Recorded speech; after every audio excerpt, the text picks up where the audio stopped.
Hello, everybody. I apologize because my internet was temporarily not available, like kicked me off. So this is a little bit broken up, and I'm going to see if I can cobble everything together in order to be able to upload properly.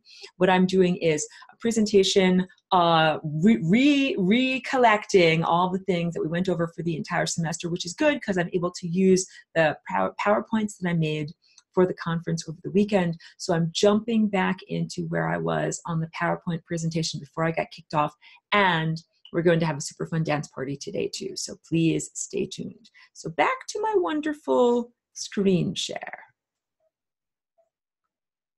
And I hope everything will work properly. This thing, you can see, I'm doing this down here. Okay, this is right here. And let me also make sure that you can see my face. Oh, wait, let me go back to everyone. I was going to say, because some people, I invited everyone to be in costume. If anybody, I thought somebody might have been in costume. Fair enough. I'll just be up here on the upper right and get on over back to here. Fantastic. No, Cheeky, you got to keep it cool, girl. There we go. Keep it cool. Yes, those silly lawn people are outside making my life difficult. Yes, I think it's a conspiracy. Each chakra is associated with a layer of reality. So we've got the basic colors of the rainbow, and each color of the rainbow is associated also with a note on the scale. So we can say red, orange, yellow, green, blue, indigo, violet, and then we would go white light, or it would go back to red. So, okay, we're understanding that this is like the human octave. Stop it now. That's enough. It's the level within which we would define that as human, okay? Okay, Roy G. Biv. Each one of these colors is associated with a layer of reality. Everyone who's in this class, you're already experts at this, you know exactly what I'm talking about. Beginning with the densest layer, which is red, and that's physical matter. And that's also our connection to the material world and to the planetary structure and having an actual body made of matter. And up from there, so that's red is at the base of your spine. Up from there are your mammalian emotions that are in your guts. It's where you have your intuition. It's where you feel attraction or revulsion and so many of the other emotions that motivate us in our world socially. Oh, God. I mean, we're having a problem here. Hold on a second. No, everything is fine. Sorry, I panicked. That was just some silly thing with my computer. Now let's go back to the screen share. I'm sorry that this is so choppy today, everyone. This thing happened. This thing, go down below. And then we'll see if we can get you back in there. Now back to this thing. Now back to this thing. It ain't easy. If you can't tell, I'm feeling a little bit frustrated. The stupid lawn people don't have to be doing that right now. I am repulsed in my mammalian emotions and angered by the stupid lawn workers outside. So yeah, you know something, there's all this new age claptrap that's about everything is great and you're not allowed to feel angry or whatever. No, that's not true. Emotions, things like anger or guilt or hatred or revulsion, these are actually great motivators, and it's actually, or I validate them as being very important in navigating the world. Up from orange rather, is yellow at the level of the solar plexus. This is our daily waking human intellect and what humans define in themselves as the human mind. But it is not a system that was created by humans, and it is not a system that is run in terms of like an operating system for the convenience of humans at all. So the human mind was created by these interdimensional, extraterrestrial, harmful overlords that invaded the human genome 10 or 20,000 years ago. They made humans use this operating system. It is intentionally clunky, it is intentionally hacked, or it has backdoors, and it is basically part of what cuts humanity off from that connection to a higher dimensional, less dense realm. Green, this is unconditional love. It's an actual tone. Love is a tone. It's a tone that we make when we move through time at exactly the right rate, which is 1 moment per moment.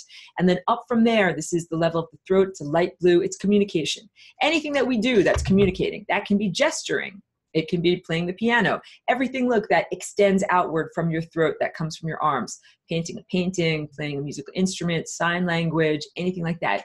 It's also the place where raw ideas are clothed or unclothed with words so that we can share them.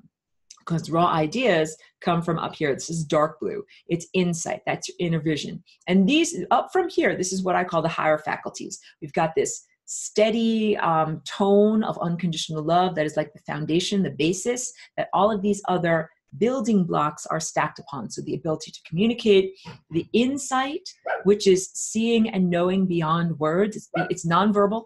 It is purely insight.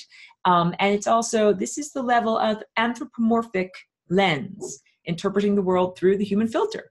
And the world is actually full of other organisms and many abstractions that are not motivated on the human level. And seeing the world through the human filter is like a way of projecting, you know, what you are familiar with and the things that motivate you onto the rest of the world. But what's really going on is abstraction. So that's violet up here. It's the highest level of reality, or the highest note on the scale of what it is to be human. So this means that this is like the highest, most refined aspect of your own consciousness. It's where you connect with the divine. And that aspect of self is supposed to inform this aspect of self. This abstract aspect of self, like abstract, like what's on my dress, is supposed to inform the human-centered or anthropomorphic aspect of self in terms of what we are experiencing as we move through time. Go into the next slide. There we go. The color proportions. So again, this is recap for everyone who's in this class, that in all of my paintings, and especially in the diagrams that you see right here, red is always the largest frequency, the largest wavelength, and lowest frequency. So it's always a big giant wave like this. And because it's a big giant wave, it has a low frequency. That means it goes slow. There's only one big giant wave that goes across like this in the same amount of time that we can do 7 little tiny violet waves. So red is always 1, orange is always 1/2. So on your screen, that orange circle is 1/2 the diameter of the red circle. And the yellow circle is 1/3 of the diameter of the red circle. Green is 1/4. The light blue is 1/5. The dark blue is 1/6. And the violet circle is always going to be 1/7 the size of the big red circle. I didn't make those proportions up, and that's part of the harmonics, the vibration language of the cosmos. Okay, and you guys also understand, wait, let me move my face so that you can see this better. The time vortex, I'm moving my face, is 1 quadrant of this little yellow sculpture that I'm always holding up. It's a diagram or a map of 1 lifetime, and we can understand this, what I've got down here, as a cross-section and simplification of this over here. And that chronology begins at the bottom of this diagram and moves upward in this direction. All the timelines that I draw might look like lollipops, just simplified sticks going upward, but we understand that they're actually spirals that twine around this like a vortex. And that this boundary over here, the curved edge of the vortex shape, is a place that's called the membrane of death. And it's a place where there's not actually supposed to be consciousness, but that because of the hijacking of the human energy field, that consciousness has gone slanty. Instead of going up that center column, it goes slanty and it hits the membrane of death. And this is why death is experienced. It was not originally intended to be part of the blueprint of our experience. It's part of the hijacking or distortion of reality from dark magicians or users of satanic technology or malevolent space races that don't do everything just on a bridge of love, that use technology and they use it to harm and distort the time field. And that's their energy, their starships don't run on petroleum or dilithium crystals or electrons flowing a wire. Their starships run on the trapped and victimized consciousnesses that they have siphoned off of the time field through these levels of distortion and diversion. And the membrane of death contains these final moments or final last denouements, last moment of your movie, like take a snapshot, that's you at the moment of death. And it also contains, by implication, all of your accumulated experience that you have generated throughout your life. Let me go into the next, there we go. Wait, that was backwards. Go in the right direction. Good, and this one is called, here, move my face, the path of least likelihood, which is that center timeline. Sorry, I'm trying to move my face to a place where it won't be too disruptive. That center timeline that goes here where I am showing you with my cursor, the path of least likelihood. So only one timeline connects the moment of birth, which is this yellow line down here at the bottom of the sculpture, to this area over here, this little wormhole, which is the exit. It's a highly exaggerated wormhole. It's so tiny that only one little thread-like timeline can possibly get through there. That's the aperture that leads back to what could be described as the singularity or the 0th dimension. And as I get my little sculpture, there's a couple of things to look at. So first of all, this is the source of where ideas, energy, people, everything this comes from. It's also the destination. So we've come out here into the physical realm and we have already embodied. It's half the journey. And the other half of the journey is returning. And this is all about the return journey. That path of least likelihood is the only path that brings you back on your return journey. All of the other pathways terminate in the membrane of death. And you're not supposed to go to the membrane of death. You're not supposed to die. You're not supposed to go at a slanted angle like this. You're supposed to go at a perfect angle right up the center column there. So this is like saying, because humanity has been genetically degraded and the higher faculties diminished, humans can't read the musical score and they can't tell which note to play. No, not that one, not that one, not that one, not that one, not that one. They keep trying wrong notes over and over and keep on dying and dying and dying and dying and dying until they finally get to the right note. But it just means through trial and error, you have to try all these things and die. Like that brilliantly comedic movie, Groundhog's Day, where Bill Murray is trapped within one 24-hour cycle, trying endlessly different combinations of events in order to try to get out of that cycle. Each individuated human is trapped within their own life. So this is reincarnation over one lifetime. So I'm not talking about that you have to keep on getting new bodies and trying a new direction through the time field to finally get out. This is within one lifetime. And it's not meant to be some kind of horrible torment where you have to do the same thing over and over again. In Groundhog's Day, that guy, he got put through the ringer. He was hating it. He wasn't enjoying it at all. Likewise, humans can feel it can be degrading, it can be exhausting. It's also, the deaths are real and the suffering is real. We're not supposed to have to hit every single wrong note before we actually hit the right note. And we're supposed to be able to hear the music that we're playing and read the musical score and know exactly what to do, when to do it, what to say, who to say it to, basically to know how to navigate time so that we don't die. And that's what life was like in the sophisticated antediluvian worldwide culture known as Atlantis, a mythological realm to this time and place, but a very real culture that is the time and experience of being alive before death was ever invented on this planet. So nobody used to die here. No plants, no animals, no humans, nobody had to die. And it's remembered mythologically as also the Garden of Eden. And what we experience now is the degraded or domesticated human format that has taken away our true blueprint and made us live in a way that requires technology as a compensatory mode. But technology was never what we were supposed to use. So we were meant to eat nothing but pure sunlight, connecting our eye of insight directly to the sun and the stars. We were supposed to be able to be purely telepathic without any technology. Just do that all in a bridge of love. It means you don't have to flap your moving mouth parts to be able to share ideas. So believe me, it's been a huge challenge to be here and try to be articulate and share these ideas with my mouth. Because in the ancient world, although the mouth and the larynx existed, making actual sounds was only for highly important, significant moments. Like in the same way that now, if you sing something like an opera singer, it's considered to be something really important. You know, you would never sing like, please pass the ketchup. There were no casual verbal conversations at that time.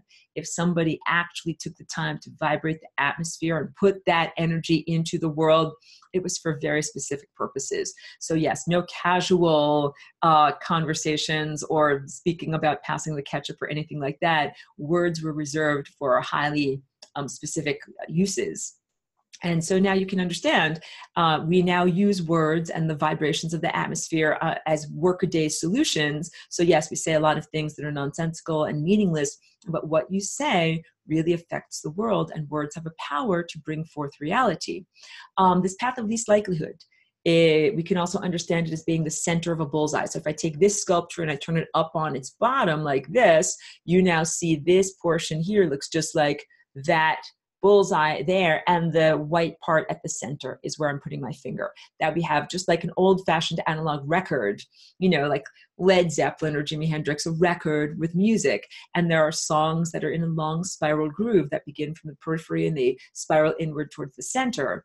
And the idea is, in your life, the crappiest songs are the ones that are out at the periphery. Those are all of the songs where you die. And some of those songs you die right after you're born, like 1 second after, or a week after, or you get dropped on your head when you're 1 year old. And those are like out towards the skinny edges of the vortex shape. And some of the songs you get to live a little bit longer, but all of them are crappy songs because they all end in you being dead, you being splatted, frozen, like on the windshield, like a bug splatted on the windshield, you being frozen, killed, dead on the membrane. And that's not what is supposed to happen to you. So we've been forced to go through this series of refinements where we go through all these wrong experiences until we finally get to the right experience, which is basically ourselves, each one of us, inevitably becoming an ascended master. And that means that we've gone through the process of refinement in the same way that you refine a document in word processing, taking out all the spelling errors, all of the grammatical errors, misinformation, clarifying it, restructuring it. Every time you make a new version and you press save in your word processor, and every time you get closer and closer to the perfected version of what that information is supposed to be. That's what this refinement process is on a personality or individual level for you and me and everyone, that we're all experiencing this refinement of our trajectory through time. It's not even necessarily like that you're bad or wrong. It's to say what works. Like, if I do this, does it work? No, that's a wrong note. No, that makes you die. How about this? No, that's another wrong note. It makes you die. This. No, no, no, no, no. So all of this is about each one of us going through, I say it's like your quantum laboratory where you, with your body, this is your laboratory, you get to make experiments. If I do this, what happens? If I do this, what happens? What is the combination of ideas and behaviors and experiences and energies and all the other intangible things that lead to me not hitting the membrane of death and instead transcending this level of reality? It's like leveling up in the video game. So go on to the next one. Oh, wait. This one is called the Singularity. The Singularity is the convergence point of all timelines. It's the center of this yellow sculpture that I hold up all the time. It's the center of each one of these shapes. I call it like, a chakra shape where it has these lobes, these 4 lobes. Every time where you see there's little arrows pointing all over the screen, here, here, here, here, here. It's only one singularity. By its nature, it must be single. There's only one of it. That's big. If you've been in this class, it's a big, big point of emphasis to take away. The singularity is the same infinity point inside of each one of us. So it's not like there are many multiple singularities. On that painting on the far right, there are not 7 singularities. There's one singularity. And what we're actually looking at, usually each one of those diagrams, usually they're all squashed together like this, but they've been unnested, kind of like those little Russian nesting dolls. They've been taken out of their, arrangement so that you can see them all, but ordinarily all of those singularities all overlap on top of each other. Every single one of us has a multitude of singularities inside of us. There's a singularity at the center of every cell. You're inside of your nucleus of your cells, because your DNA is a connection to infinity or the singularity. So every place where you've got your DNA, you've got a doorway to infinity. At the center of every atom, you also have a doorway to infinity. At the center of all of these chakras or energy centers, you have a doorway to infinity. So there are all of these different doorways or apertures that all lead to the same place. And this is really crucial because once you understand and embody this, you're like, wait a minute, I've got an infinity point inside of me, and everything else that's alive also has one inside of there too. There's one inside of my little dog. There's one inside of the trees that's outside. There's one inside of the planet. There's one inside of the stars. There's one inside of the sun, and it's not different from the one that is inside of you. So it's getting beyond the rational mind in order to understand that, like, if there's singularity here and singularity here, they're not distant. They're actually overlapping. They're actually in the same exact place. And understanding and embodying that is what allows us to transform into flying rainbow lasagna. So this singularity, it's both the source of consciousness, because I know that's kind of a new age thing, and I'm very clear to say I'm not a New Age teacher, and I have a lot of issues with, or whatever. I have criticisms of some of the inaccuracies of the New Age world and New Age movement. So sometimes they call they call source, like God. They call God source, and I agree. God, the source is God. The singularity is God. Just trying to say, please do not misinterpret what I'm saying through the cultural filter of what everyone else is speaking about right now. So this source of consciousness is also the destination, because we emanate from that point, we assemble and coalesce as physical matter, and then we also return to that point. And that's what we are doing right now. We're on the return journey. And that is even how I define ascension. That ascension is not a Christian rapture. And I'm very careful also to say I'm not making fun of Christianity, and there's some beautiful poetic aspects to it. And the good parts of Christianity are anything that encourages, caring about one another and sharing resources and basic human values, right? Of not killing one another and instead helping one another. But yes, we're on this journey to go from a solid, slowed down light back into intangible, fast-moving light. That's how you can think of it. We went from being very fast, light that is moving and is intangible, it's like in its light phase, to being light that's slowed down and solidified and is matter and is dense. And there's nothing wrong with lower vibration stuff. That's a low note. There's nothing wrong with it. It's a nice note.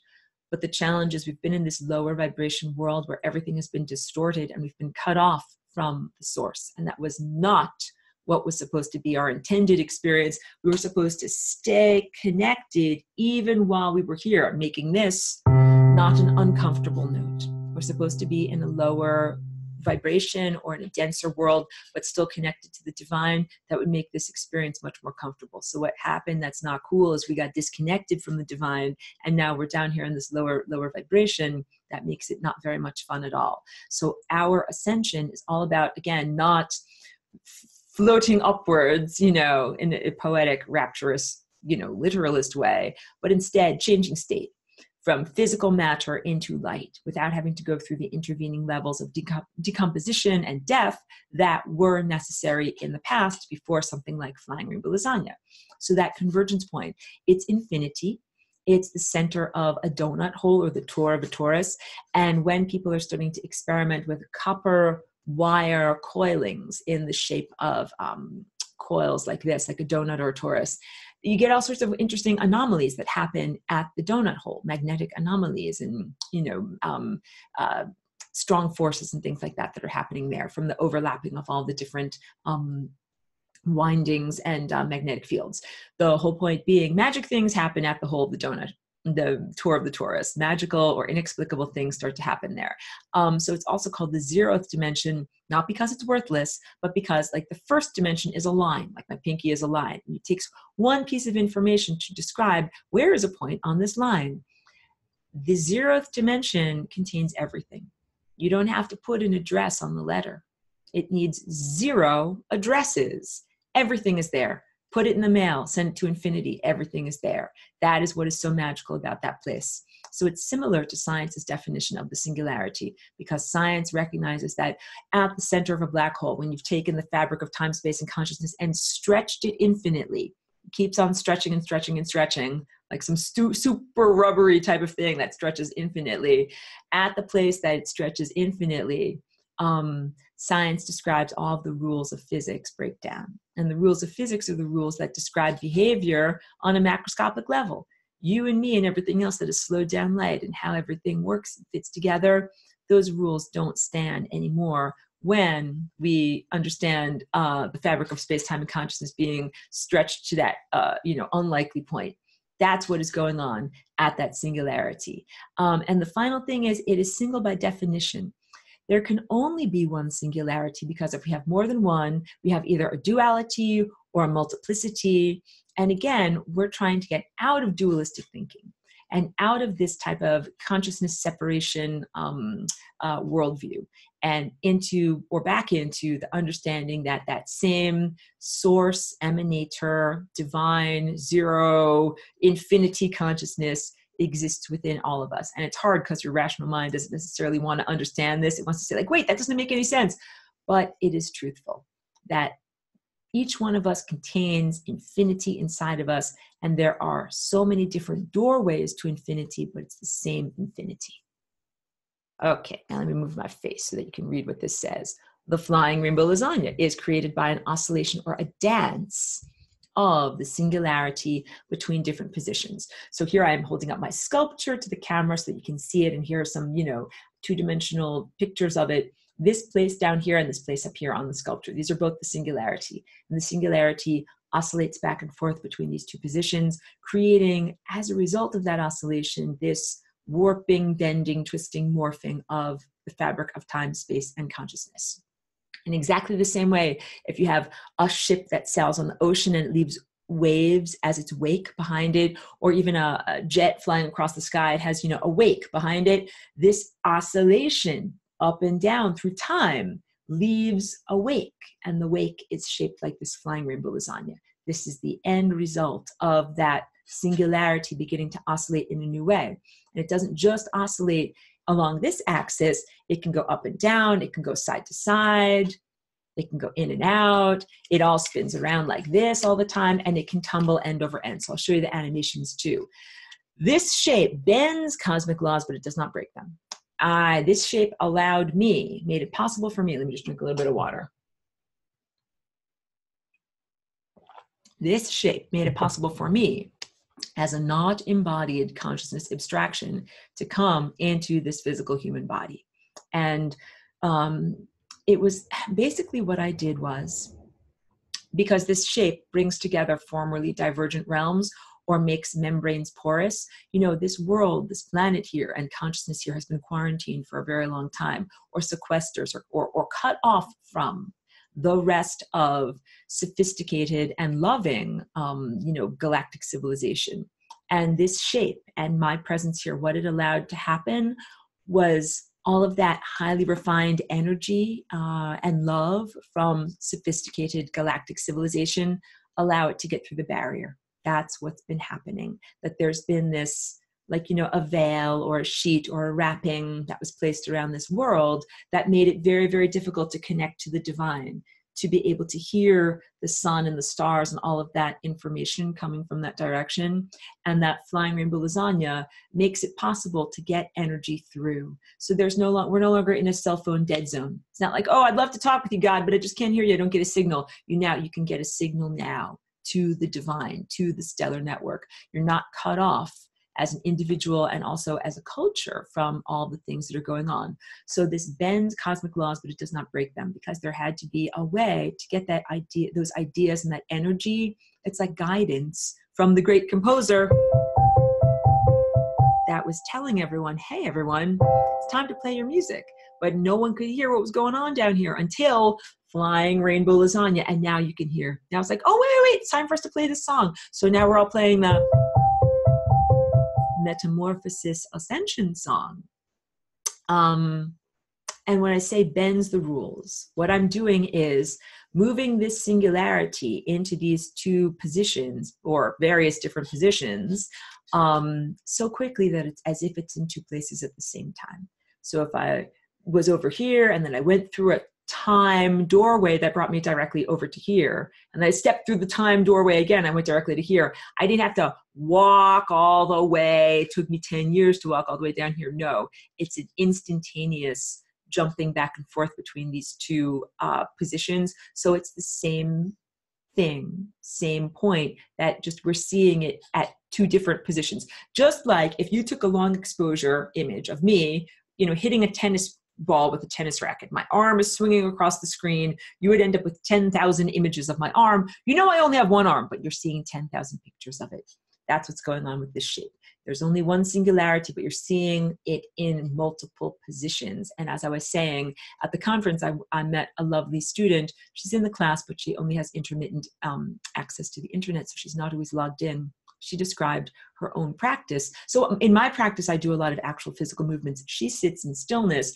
She's on track because she described seeing this almost as a sphere, because it's rotating and spinning around so much that the oscillations of the singularity are all over, not just in these 90-degree angles. So you're on track when you're doing that, right? And what's the end result is bringing together formerly divergent realms. like the inside and the outside, like spirit and something that is pure energy and matter. Because according to the objective materialist viewpoint, spirit is separate from matter. That your mind or your imagination or your passions or everything that's intangible inside of you is somehow separate from the world of physical objects around you. You know, like the walls of the room, the other people, the other animals, and even, you know, your physical body. That's not true. And the quantum scientists of the early 20th century really began reconditioning the human mind to understand that, wait, observers affect reality, but they only went a little bit of the way. They just put like their toe part of the way in the pool. They didn't jump all the way in. And lasagna is really diving all the way into the pool of reality creation. I'm just going to drink a little bit more water here. And that pool basically means that your inner state absolutely seamlessly is reflected in your outer world. So you're bringing together your inner world of perception and imagination with your outer world of experienced reality.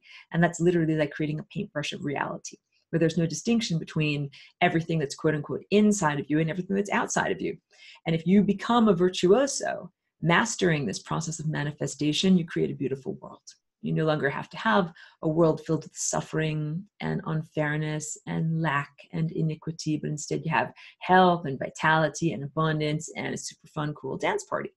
So this shape also adds an additional dimension and adds an additional degree of freedom to the shape that is this one over here, which is a torus. So this is a donut shape or a torus, and this is a higher dimensional or hyper torus. Every time you add an additional dimension in math, you get an additional degree of freedom. So if you take a flat piece of paper that is two-dimensional and you fold it into the third dimension, you are adding a dimension. You're adding a dimension by folding it. So again, it's not like you have to take a piece of paper and add more fibers to it. It doesn't have to be more papery than it was. You're taking the same piece of paper and you are making it behave differently. That is how you add an additional dimension to it. Same thing with this. We're taking the ordinary torus shape of what your time body is shaped like.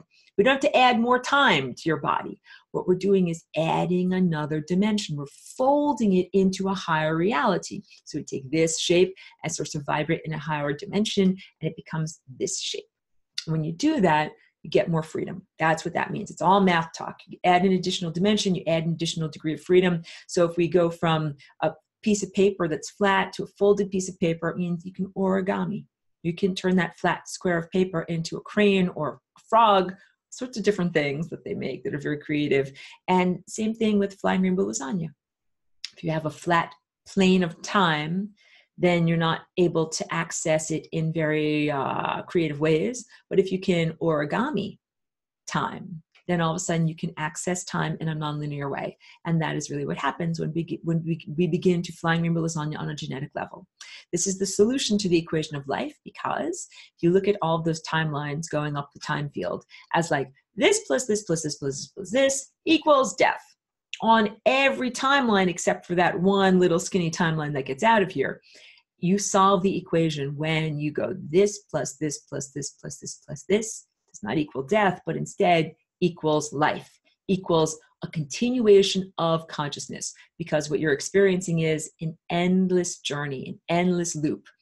To contrast, this is not the endless loop of, let's say, walking on the wheel of reincarnation as it is described on earth in all these various different religious and spiritual traditions, where you're endlessly, dying and being recycled, dying and being recycled. That is not the type of continuity of consciousness or endless experience I'm talking about.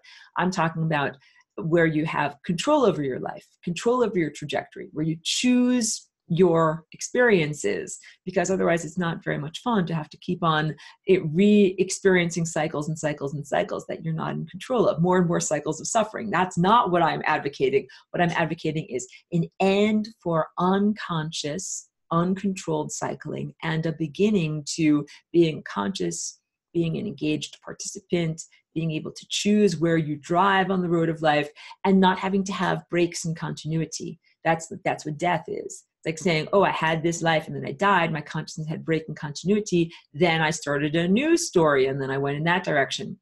Some of the meditators of the Far East, like these yogis and Buddhist meditators of that tradition. They are developing continuity of consciousness, which is where they maintain their sense of self even while they are transitioning between different lives. And that's more of what I'm talking about. Maintain your sense of self and remember, oh, I used to be there doing that, then I was there doing that, then I was there doing that, just the same way you can in lucid dreaming, where you're taking your consciousness, even though you're in a dream state, and then seamlessly integrating it with your waking consciousness. So the Flying Rainbow Lasagna is a solution as to how you can keep going and keep extending the dream and not have to have a breaking of who you were and then starting something new, but where you can keep on extending the dream and, like I say, refining the term paper, keep on getting better and better, or more and more the real you. This makes it possible to rearrange DNA into new formats. And because DNA, like I said, it's at the center of all of your cells, it is a doorway to infinity. That DNA science is only beginning to scratch the surface, Earth surface science, of what DNA is and how it behaves. But it really is something way beyond just a blueprint for physical protein structures. It is our connection through time, and it has everything to do with what we are experiencing in our daily lives, not only health and vitality, but events, like whether or not you drive to the store is written in your DNA. So if you can make your DNA dance or be woven in a new format, you can reweave events of reality, have a new experience of time. And what we're doing, like I said, last bullet point here, is placing the torus in a higher dimensional context. So it's like saying we're going to take this time torus that used to be, just imagine something floating in space with nothing out here where I'm waving my hand, just the thing floating there, but not anything that has context. And if we place it in a context, all of a sudden I put this in a room. Look, here's the floor. Look, here's the ceiling. All of a sudden, this can move relative to the floor and the ceiling. Move up, down, it can move side, side. If there's nothingness around it, it doesn't matter if it's moving. It's not relative to anything. So in order for this to begin making its dance movement and transform into this, it needs to be in a context. And science has not been doing that with time, because science describes the outward expansion of time from the Big Bang, like a super concentrated beginning point, and then an expansion outward where my hands represent the moment now and everything that's in here is the past. But science doesn't recognize anything beyond the boundary of my hands. It doesn't recognize anything out here. It's the future. The future is potential. It's possibility.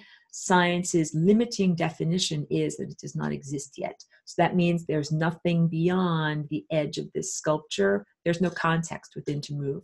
So in order to do these maneuvers, it means we have to recognize that the future does exist, in order to have this interaction. Okay, move my face so you can read what this says. Superpositioning is the next part of this. That this oscillation of the singularity creates overlapping time structures. And that's what you can understand. First, we have the structure of time down here, then we have it up here, and every time we overlap, we have a superpositioning where a little bit from the lower position and a little bit from the upper position, these are events, like layers in Photoshop overlapping with one another, but they're events of reality. So in one position of reality, you might be alive, and in another position of reality, you might have been had a car wreck and you're horribly dead. And you can take elements from both of these realities because they are overlapping and say, well, I want to take a scoop out of that version of reality, then I want to take a scoop out of that version of reality, or like a quilt or a musical mashup, putting together the desired elements. Because you're like, well, I like the good stuff that's going on this timeline, but I don't like the part where I'm smashed on the highway. So I'm going to take this and this, and I'm going to take this and this, and join it all together as a new amalgamation of reality. And I also use the example, this is like saying we have a Rubik's Cube, and your Rubik's Cube is all disarranged on every side, and we don't need to add colors, we don't need to take away colors, you don't have to peel off the stickers to fix it and solve it. All you have to do is rearrange the sides, rearrange what is there. That's what this superpositioning does. In the superpositioning of the FRL, there are not two singularities. There's one singularity that's jumping up and down. So essentially what we're experiencing is time travel. And I also say that this shape is like a pencil with an eraser that can be used to edit DNA, which is your connection to time, and rewrite events in reality. So we all inherit from our ancestors gobbledygook. You inherit like all sorts of things written in your DNA, everything from how your body is created to all sorts of events you don't want to have happen. And you could look at that as a starting point of raw materials. And you can then refine those raw materials by erasing out the things you don't want and writing in the things that you do want. And the things that you want are things like continued health and vitality, not disease and decrepitude and death. It said quilted mashup. I got that one already. Let me go on to the next one. Next slide. There we go. I like this slide a lot. So yes, I have permission. This is all about DNA. I have permission to use this animation on the right. It was made by like a university, and it's I'm presenting it here for educational purposes. One of the big takeaways and as points of emphasis is that DNA is dynamic. As you can see by this little animation here, it's constantly moving all the time. It's not mostly a static X or Y shaped chromosome. It zips, it unzips, it dances, it splices itself together, it unsplices itself together, it winds itself in supercoils, it unwinds itself, it's doing all sorts of stuff. And I have to emphasize this because science on Earth's surface right now doesn't study DNA as it's moving. Mostly it studies it after it's already been dead and chopped up into bits. It's just like if you say, I'm going to study cats. I'm going to study cats by killing a cat, chopping up into bits, figuring out how many pounds of fur it contained, how many pounds of blood it contained. Like, that's not the same as, playing with a little cat and, making it chase a ball of yarn. So looking at genetic behavior is not the same as merely understanding the chemicals or chemical constituents or basic or molecular arrangement of DNA, because it has activity, it has behavior. It doesn't always act the same way. Identical twins have identical DNA, but they do not have identical diseases. They do not have identical life events. This is how we can understand epigenetics, or the code that rules the code. Here's a big point of emphasis. DNA is the integument that ties us together from moment to moment. So we've been here in this presentation for a certain number of minutes, whatever, 20 or 30 minutes. We are all not in the same body that we were when we started out this presentation. We have all seamlessly jumped our consciousness from moment to moment into these various bodies. So if there's the body of 1201, the body of 1202, the body of 1203, we keep jumping from each of these bodies. So our body doesn't move through time. Our consciousness moves through time. Our bodies stay in each moment, kind of like if you can imagine train cars, you have these individual train cars of time, and it's you, the occupant of the train, moving from train car to train car. So this is how we can also understand the possibility for spontaneous healing or spontaneous remission. That you could have maybe a body over here that's got a cancerous tumor, but a body over here that's got no tumor. And if you are jumping from moment to moment, maybe you don't have to jump into the body of cancerous tumor. Maybe you can jump into the body of no tumor. And this is, again, how we can begin to understand greater degrees of personal freedom that come from adding additional dimension to your DNA. DNA is constantly dancing. That's just part of its natural movement before even the invention of the flying rainbow lasagna. So it's like a sweater that's been unfurled. All the loops have been taken out of it. It's just a bunch of yarn that exists in the nuclei of your cells, doing all sorts of stuff, tying itself in knots, untwisting itself, splicing itself, unsplicing itself, doing do-si-dos, doing all sorts of things. And the things that it does are influenced by or in response to your thoughts and your feelings and the events that you're experiencing, beyond even just like what you're eating and drinking, what you're thinking and feeling, the music that you listen to, the ideas, what you believe in. All of that affects your genetic behavior. So when you were a little tiny child, you didn't know about death. Came here as a perfectly formed, perfectly dancing, eternal being. And at some point, it might have been death of your parakeet or your goldfish, or maybe even a grandparent, but at some point you experienced death. You said, where did the goldfish go? Goldfish went bye-bye. That put a new program into your DNA. And you went from dancing the dance of eternal life to seeing that death is an option and starting to do a dance that brings you in each moment closer to death. And that's not necessary. If you do a new genetic dance, you don't have to die. So this is giving you a new idea, a new dance movement for your DNA.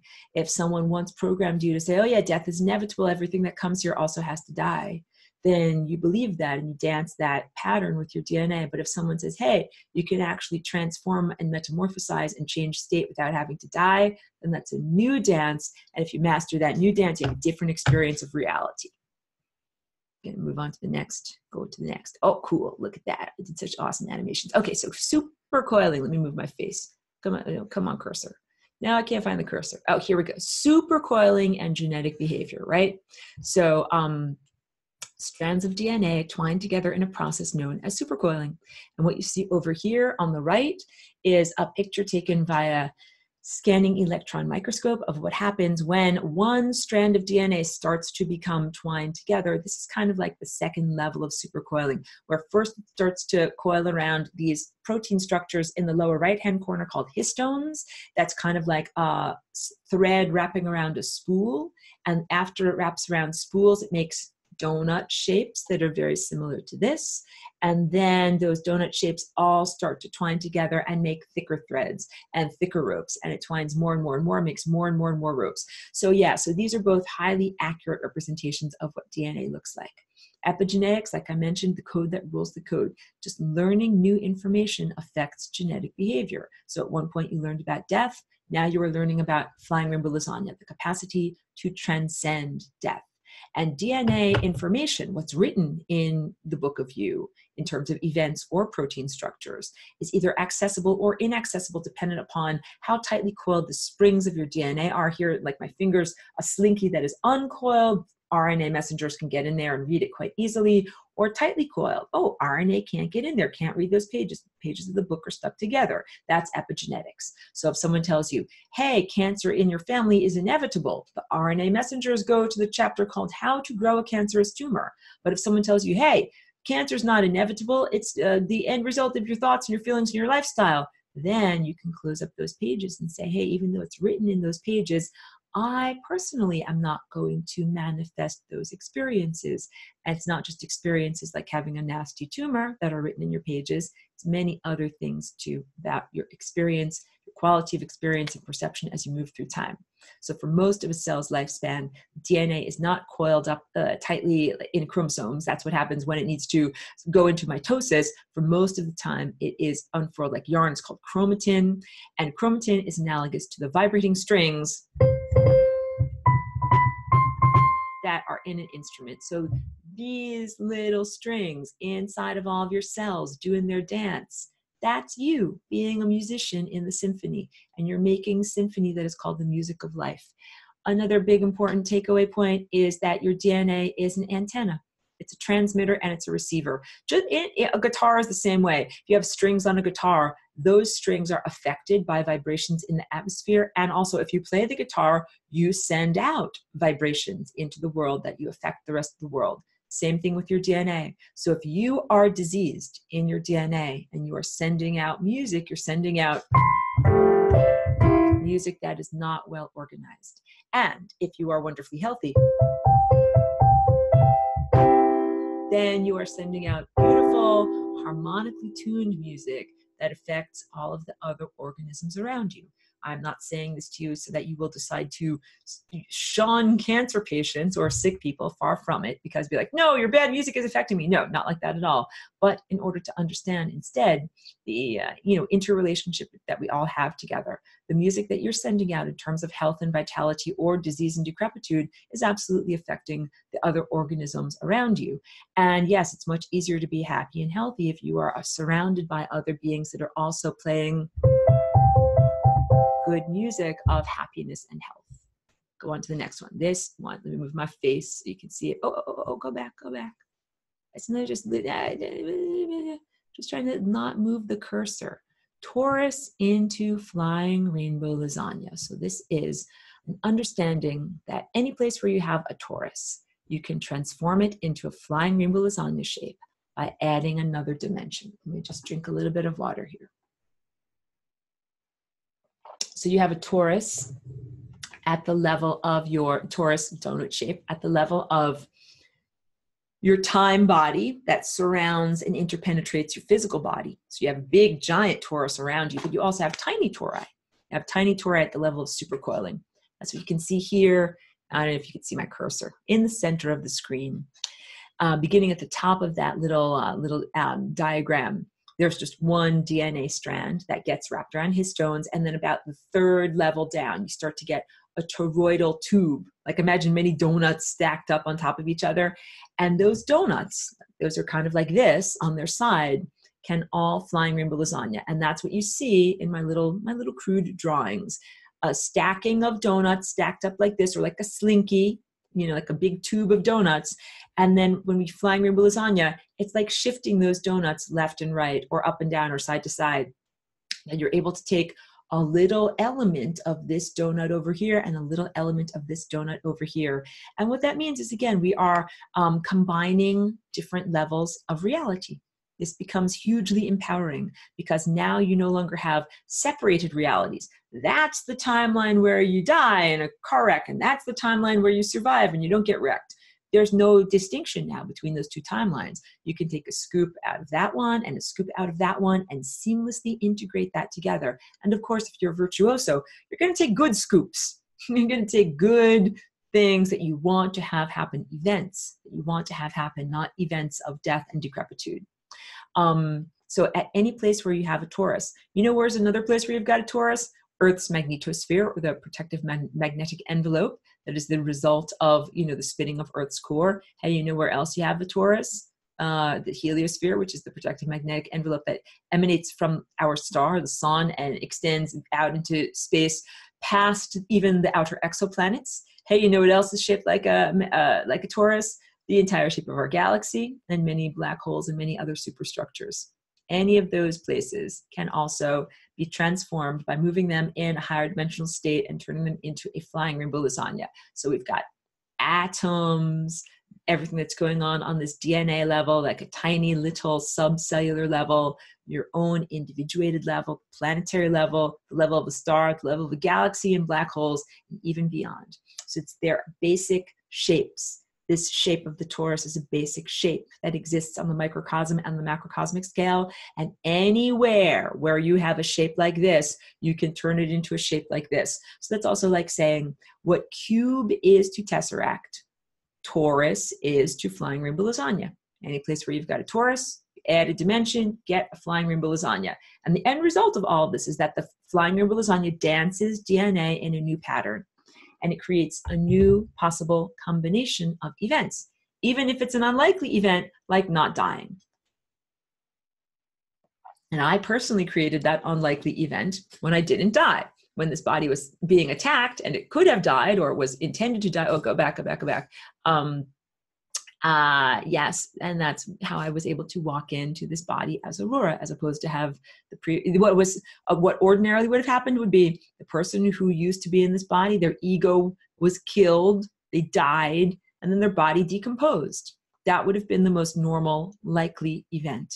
The greatest unlikelihood would be that the DNA of this body would spontaneously do a flying rainbow lasagna dance, and that a new consciousness or a new level of consciousness could be housed in this body, and that the body would not decompose and die, but that it would still continue to live for 17 years and play the piano and paint paintings and things, which is what actually has happened.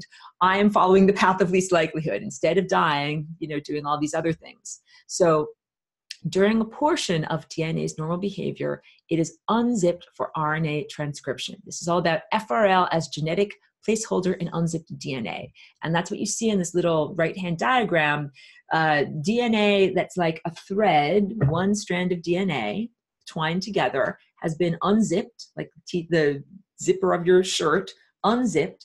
And then we have the different amino acids that are like the teeth. And what you see in the center portion where it's unzipped is the flying rainbow lasagna as a genetic placeholder. Because ordinarily, when the DNA is held apart like that, it's not stable. It's not like you can keep it like that for very long. It's supposed to be that way just for a portion long enough to, you know, make the combination, and then it gets zipped back together. If you unzipped all of the DNA in your whole entire body, you die, because you would destabilize reality. You would destabilize the book of you too much. So this is all about using the flying rainbow lasagna. Remember, it's an oscillation. Just like a tornado is the end result of nothing more than the atmosphere whirling and swirling amidst itself, this shape is the end result of time whirling and swirling amidst itself. DNA is connected to time. You unzip your DNA and you put this swirling shape in the middle so that the DNA doesn't collapse. You have a capacity, a paintbrush, to manipulate time. Now you are having a new experience of time. So I don't know if you can see it, the lower right-hand image shows in the green and the red, aspect of DNA, the red aspect traveling back here where my finger is tracing. Can you see that on your screen? Back here, where my finger is tracing. Back here. And then the green strand of DNA going in front. So what I'm trying to say is if you squint your eyes just right and you look at this part, that's that crossing point in the middle that looks like a twined around DNA. One of the strands goes around the back here, one of the strands goes around the front. So if I were to hold it up like this, you'd see one of the strands going around this way, one of the strands going around this way, kind of going around it like that, like in that little picture. So all of this in order to say we are adding another dimension to DNA. It's not a line anymore, a one-dimensional thing, a line. All of a sudden you pull it apart like that and you gain another dimension. Now it becomes multidimensional, not just one-dimensional. And that this stabilizes the shape of the DNA in its unzipped higher dimensional format so that you can actually do stuff as opposed to just become a pile of goo. All right, now let's go to this. This is the Flying Rainbow Lasagna brings together formerly divergent realms. And here's one of my wonderful animations where you can actually start to see the Flying Rainbow Lasagna rotating and oscillating on its various axes. Let me just drink a little bit of juice over here. Hold on a sec, guys.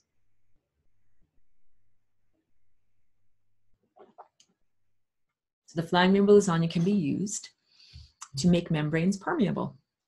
One of the membranes that can be made permeable is the cell membrane, where we're taking the stuff that's inside of your cell and making it possible for it to interact very easily with everything that's outside of your cell. Your epidermis, that's another way that we are rendering membranes porous. Everything that's inside of your body. I'm not just talking about your blood and your digestive juices. I'm talking about your intangible aspect of self and everything that's outside of your body. Other people, events, and hard-edged objects. Like that's a wall. It's outside of you. It's not inside of you. So this Flying Rainbow Lasagna brings together all the stuff that's inside of you, like your thoughts and your emotions and your perceptions, and all the stuff that is outside of you.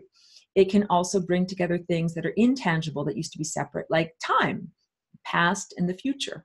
And this begins to become really necessary because if you want to be part of a sophisticated galactic civilization, and there's a part of civilization that lives many, many light years away, whatever, 100,000 light years away. If you wanted to have a conversation with them, you call them on the phone, you send them a message, it takes 100,000 years for that message to get there. By the time they get their message and say hello back to you, everybody on Earth has died. Everybody on Earth has become a different life form. Like it's no longer relevant. So in order to have any kind of real-time communication as part of that sophisticated galactic civilization, which is like saying you're all part of the same body and your neurological structure is all connected, you have to fold the fabric of time, space, and consciousness so that you're not talking to someone 100,000 years ago or in the future, you're talking to someone right now.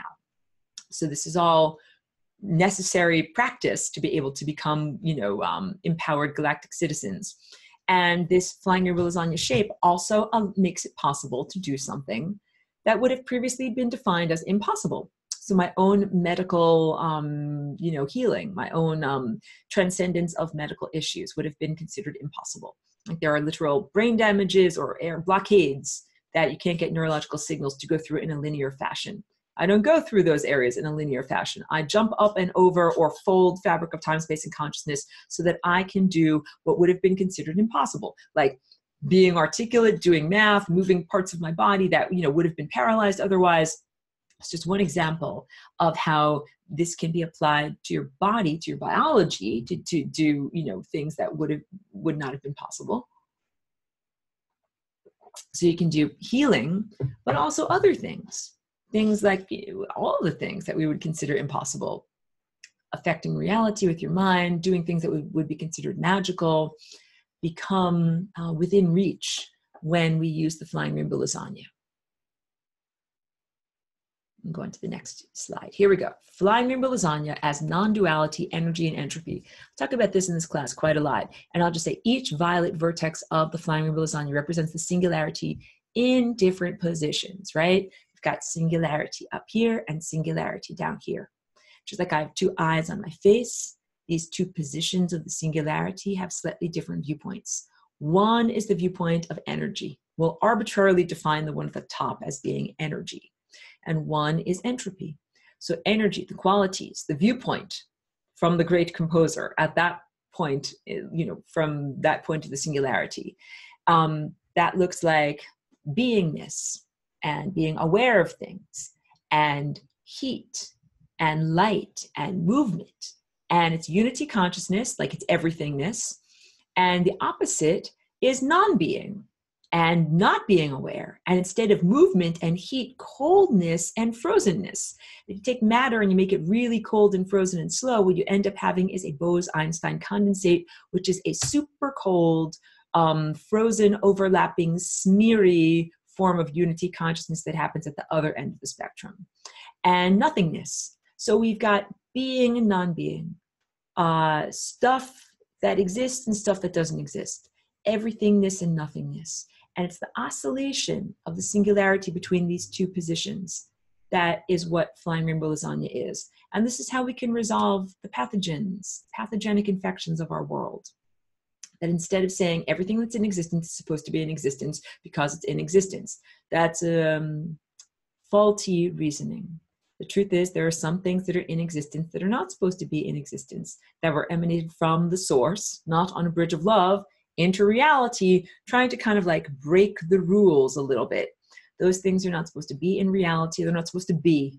They're supposed to non-exist. They're supposed to exist in a state of entropy. So those things are all supposed to have all of their energy taken away from them. Their consciousness, their heat, their light, their movement through time shall be taken away from them so that they go into a state of complete rest. And it's a flickering between these two states of resting and non-being and non-movement and activity and beingness and movement that is this flying rainbow lasagna oscillation. It's the solution to what do we do with these pathogenic invaders of the human genome and of our mind and of our planet. We don't have to get a guillotine, you don't have to get a machete, you don't have to chop all their heads. Rivers of blood do not have to run through the world in order for this to happen. What happens instead is those beings have their energy and awareness siphoned off.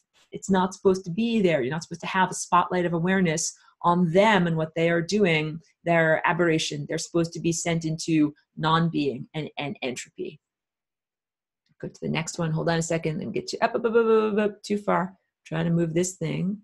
How to dance like a flying rainbow lasagna. And the very first thing is ingest enough actual food, right? I eat physical food from a physical body. I drink good juice.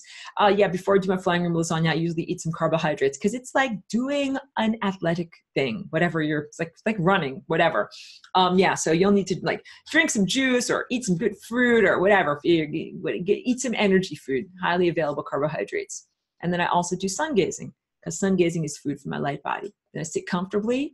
And for me, that means sitting in my lawn chair. But like I said, you can do it sitting on a floor, sitting on a cushion, sitting on a yoga mat, sitting in a standard chair, whatever is comfortable for you. And I sit sometimes with my legs, crossed underneath me, but sometimes I stretch them out in front. I do the Merkaba. This is the star tetrahedron as a protective, energetic envelope, and also as a way of saying, artist at work, do not disturb. And I encrypt my DNA, meaning that I'm very clear on who is allowed to access the creative energy and information that I'm working with. Me, I'm allowed to access it. I'm the songwriter, I'm the artist, I'm the director and the scriptwriter. I'm making stuff happen, and no one else is allowed to come in and be like, Aurora, I will influence your work and I will make, something crappy happen instead of the good things you want to have happen. So that's what encryption is all about. Encryption means you encrypt your DNA. Just like on your computer, no one is allowed to have access to your encrypted digital files on your DNA. No one shall be allowed to have access to your encrypted genetic files. No one else gets to screw up your intended creation of reality. And then the next thing that I do is, so all of that preparation and energy and protection, and then it's time to do the dance, which is actually making that oscillation from the singularity inside of you to the singularity that is inside of whatever is your goal or your thing that you are connecting with. It could be the sun. It could be an atom. It could be another person. It could be an abstract concept. The person doesn't have to be alive right now in this time and place. It could be a person from an ancient time or a person from the future. It could be a version of yourself. You can fly rainbow lasagna with you in the future, with you as an ascended master in the future, with you as a perfect, divinely healed person on a parallel version of reality. You can flying rainbow lasagna with another organism that might have a little genetic inspiration point that you don't have access to that information until you get it from another organism. So all of this is like saying it used to be a clear separation between past and future, the organisms that live now, the organisms that live in other places or in other times, with no sharing of DNA. It means no sharing of biological information or inspiration or events of reality. But now with flying rainbow lasagna, you can share all of those things. Biological character traits, personality traits, and approaches. So like the idea of fire. Fire is an idea, you can share concepts and ideas much more widely. Go into the next thing, go to the next thing. There we go, wait, and let me move this. How to use the flying rainbow lasagna. I'll put my face down here, here we go. You can use the flying rainbow lasagna in order to manifest your inner reality into the outer realm. So far too much in our society, the established world will tell you that you're just a disempowered worm, a slug, just some lump that moves through time, and that you're not in control of your world, and that's all up to, let some external deity take care of it all. But what really is supposed to be going on is that we are each empowered artists and creators and participants in the world that we're creating, where our inner world of dreams and emotions and passions is projected into our outer world. And in so doing, we have to take responsibility for what's around us, because you say, hey, if I don't like my outer world, it's because I projected from my inner world. But we're not completely there yet. There are pathogens that are being projected into the outer world. So it's not all coming from inside of you, but please understand that that is the idea of what we are doing with this. So in order to manifest your inner as the outer, we do need to do a lot of inner house cleaning. That means healing from the individual and collective trauma that we carry inside, because we don't want to just make a nightmare. If you find yourself in a world of pure imagination, but you're not healed, then it can be all too easy to start creating from the place of trauma. All the bad things that ever happened to you that you remember, and you start recreating them because you expect them to happen again. So it's really, really important, as we begin to become empowered artists of reality, to undergo a lot of healing of our own, everything that you were traumatized of this life, but also ancestral trauma, the trauma associated with whatever race or religion you are, the traumas associated with your gender. All of those things have to be resolved so that you're not constantly recreating over and over again the nightmares of the past. I already said you can flying rainbow lasagna with physically healthy versions of yourself on alternative timelines to get templates for healing. You can transcend neurological blockages, which is what I do, in order to jump up and over any of the things that aren't working exactly right in your body. You can flying rainbow lasagna with yourself as an ascended master. I already mentioned all of these things. You don't need an external deity. You don't need some God. Oh, please, God, can I please have a lollipop? You don't have to do that. You can flying rainbow lasagna with yourself as a refined, perfected version of who and what you are, and get all of the ideas and guidance and inspiration that you need in order to become that person. So it's like saying one day you inevitably will be the best piano player, like as good as Mozart. You're not there yet. You can flying rainbow lasagna with yourself in the future as that wonderful virtuoso, and you can learn. You can learn, how do I move my fingers to play that piece? How do I read that music? How do I understand that? How do I put that melody together? You can get all of that from yourself. So it does not require anybody else, and definitely no religious figure. You don't need the permission of any government figure. I'm trying to say, it's just like the ruby slippers and Dorothy. You have all of the potential inside of you. You don't need anything external in order to achieve your full potential. Flying rainbow lasagna, the membranes of death. That is a rearrangement, like scrambling the eggs of reality, rearranging the Rubik's Cube of reality. Rearrange those membranes of death so that you're reweaving the possibilities of the tapestry of time. And when you're doing this, you can abrogate the necessity of death. Death no longer becomes inevitable or necessary because you're able to write a new story. And the very culmination of all of this, internal personal healing and cultural and external expanded manifestation of healing, is a healing of the entire time field, because the entire time field is a living metabolic entity. It's got a metabolism. It eats, it breathes, it circulates, made of time. and that being has been horribly sick and degraded as technology that's malevolent has been used to distort the time field. We heal our own bodies, we heal our own lives, we heal our own experience of moving through time and our culture and our planet moving through time. That healing radiates outward to heal the entire time field, which is a living being. Go one more. Come on, one more slide. There we go. Advanced uses of the flying rainbow lasagna, and I'll move my face so you can see some of these a little bit better. So one of them is lateral gene transfer, not merely transforming gametes. Gametes is, you know, your sex cells, your ovum and your ova and your sperm. And, you know, everyone thinks, okay, if you want to change the human genome, you change your reproductive cells and you pass those changes along to the future generation. That's one way to pass along your changes, but there's also lateral gene transfer, which is what the little tardigrades, the woolly bears, do. That's where you can transform in one generation. And that's what I want to tell everyone who's here, because I don't want you to think, okay, what we're all supposed to do is change our sperm and our ova and then have the next generation. The next generation is going to ascend. We're all going to be super babies and they're all going to go in the right direction. No, that's not what I'm saying. Every single one of us in this generation can transform and metamorphosize into our highest, you know, or potential or higher dimensional state. You don't have to have a baby and then have the baby transcend. If we had to do it that way, it would take 20 generations. It would take hundreds of thousands of years to be able to get to this next level of what humanity is going to achieve. So no, that's what the whole takeaway, the big emphasis point. Each one of us in this generation gets an opportunity to rewrite our DNA or rearrange the Rubik's Cube of our DNA. Let's say fixing and healing ancestral trauma. You know, if you're Black or Jewish or Armenian or whatever it is, almost every version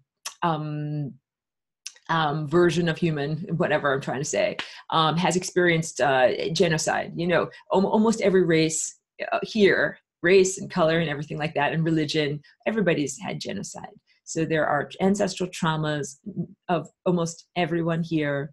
And the Flying Rainbow Lasagna in this generation allows each of us to heal those ancestral traumas. So literally in this generation, the buck stops here. You are not obliged to take those characteristics and the things that have been passed down to you for hundreds, possibly thousands of years and pass them on to the next generation.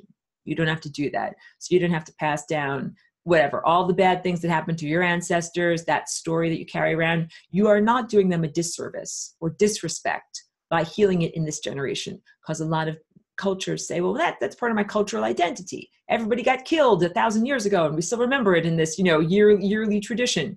It is not necessary for you to carry around that trauma or to carry your family trauma. Like if blah, blah family member died in World War II, you know, that informed your life of your family dynamic and everything like that. You can now heal that. You can heal that dynamic so that you don't have to pass that forward to the future. I know you're understanding this. And that's gene transfer across time, right? Where you're getting ideas and inspiration in this generation, either from the past to the future. Here's another big advanced use of Flying Rainbow Lasagna. Covalent bonding across time. So covalent bonding, this is what happens when atoms stick together to form molecules by atoms sharing electrons. And you can usually only share electrons with other atoms that exist in the same time and place as you.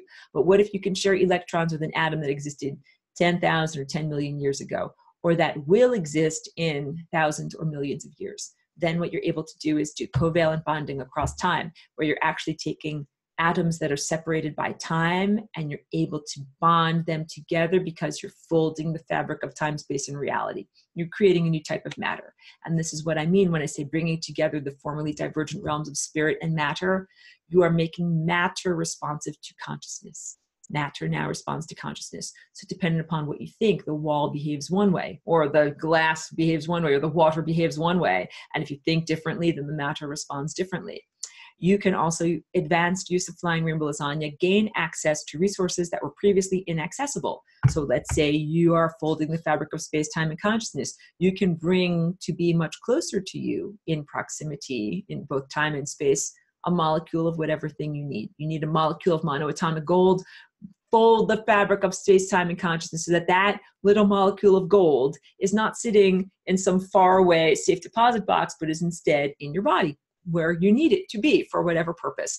No, I do not advocate the idea of bringing together all of these little tiny pieces of gold from all over the world in order to make a magical nugget that you can sell at the pawn shop. That's not it. Don't use magical solutions to solve mundane problems. So if your mundane problem is you got to get money for your electric bill, you don't have to use magical gold mining techniques to get it. I would not advocate for that, because then what you've got, your motivations are not correct, is what I'm trying to say. You know, you'll be motivated to do all sorts of magical things in order to get a very small amount of money. So this is just like saying, with great power comes great responsibility. You don't decide to use the flying rainbow lasagna for such capricious or mundane tasks. Like, there's better ways. If you can do it in a mundane way, do it in a regular way. Let me just drink a little bit more water here. And I also mentioned this, I'll just go over it again. Folding the fabric of time, space, and consciousness makes it possible to actually have a real-time conversation with far distant in time or space cultures that don't live here, that aren't on this planet, that if you really want to be able to have a conversation and make it relevant, then it is necessary to be able to fold time and space, become more adept in the experience of time, so that you're not dead by the time the message re-arrives. So wait, go over here. Here we go. Okay, now we're on the wrap up. I'll move my face over to the side. So learning to do the flying rainbow lasagna is like becoming a genetic virtuoso.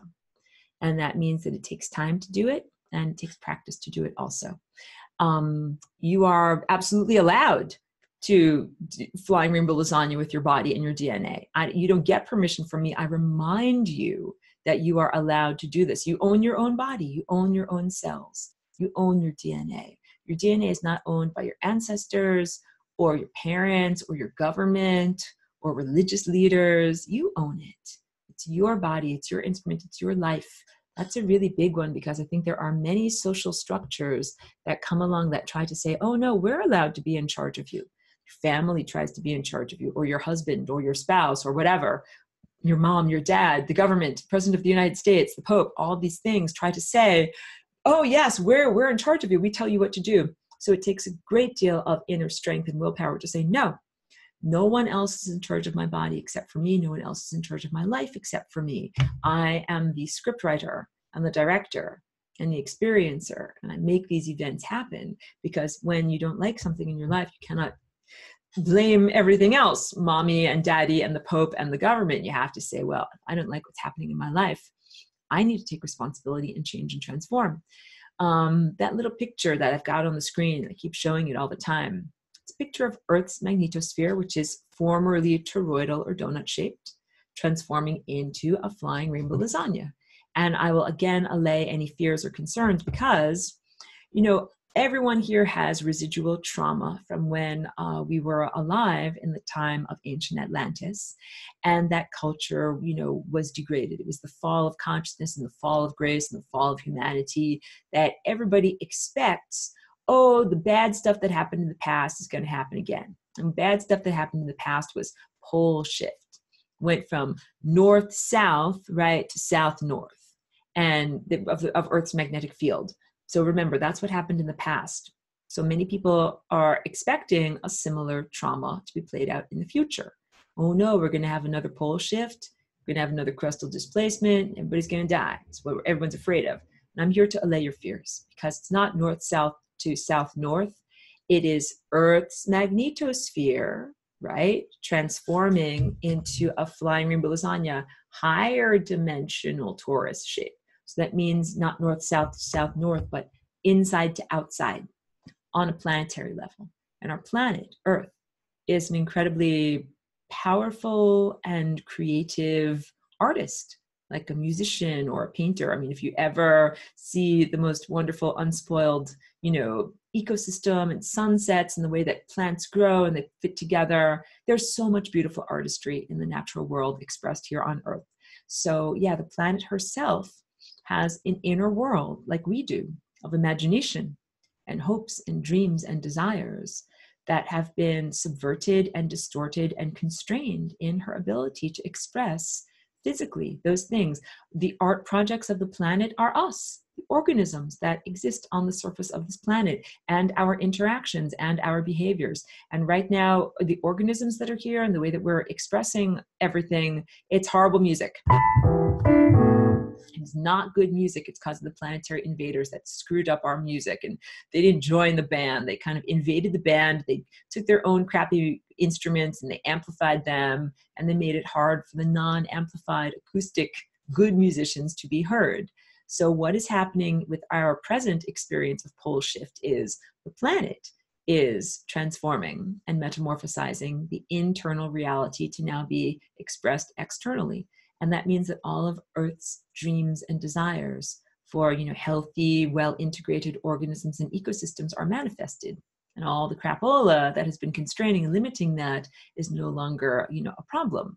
So I allay your fears. It does not mean more catastrophe is going to happen. It's actually the complement, the rectification of the catastrophe that brought us to this point of having to bootstrap ourselves up and having to transform on a genetic level. So I also say this, what we're doing on this planet matters, even though a lot of people march through their mundane existence like a grim death march. It's just toil and drudgery, and they think, just working in a factory, punching holes in metal, like nothing matters, I'm just doing my stupid job. But no, what we are each experiencing here individually and what we're doing as a planetary collective, as a social whole, we're creating the antidote, the antibodies to the pathogenic infection that we've experienced in terms of consciousness and our DNA degradation. And so we're healing individually, we're healing this planet, but that healing doesn't stop. Like I told you, we've been cut off from galactic civilization. And it's like we are, in a little petri dish. Here, I'll go stop share because now we're all done. Stop share? Good. Wait. Here we go. Go back to my face. Good. Now you can see me fine. We are part of a galactic civilization, and now I can see your chat. I'm sorry if I couldn't see your questions, and I'll get to your questions. Part of a civilization that we've been cut off from for a long time. And we're not cut off from the civilization because we're bad or unworthy. Like there's all sorts of things where they try to say that, like humans are smelly and gross, and that's why you're being shunned by the rest of the galaxy. No, that's not true. Actually, the really good guys are out there and they're shouting, they're trying to get through. And because of the constant verbalized mind, it's very difficult. Like the antenna, the listening device inside of humans is broken. So it's hard for you to hear the good guys. And it's all too easy to hear the losers, the amplified, genetically modified losers that are not good musicians. Yes, so what is happening on our planet right now is the planet is manifesting her own dream uncompromisingly, and everybody who agrees with that or like harmonically integrates with that dream gets to still be here. And the beings that are pathogenic, that do not add to that dream of, health and beauty and continuation of consciousness, they don't get to keep being on this planet, because you don't get to be on a planet that if you're antithetical to its state of health. So so that, what I just showed you right there, that is the presentation that I did for the webinar. And I know it's a bit long. Okay. All right. And I'm just getting to any of the questions in the chat over here.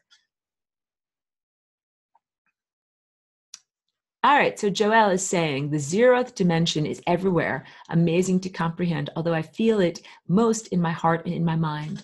So yes, the 0th dimension, you can envision it. Like when I'm doing my flying rainbow lasagna, I usually envision something that's inside of my head, right? Jumping outside of me. But for some people, since that focus to be here, like in their heart, and jumping outside of their heart, whatever works for you. Just like saying, how do you hold your hands when you put your fingers on the piano keyboard?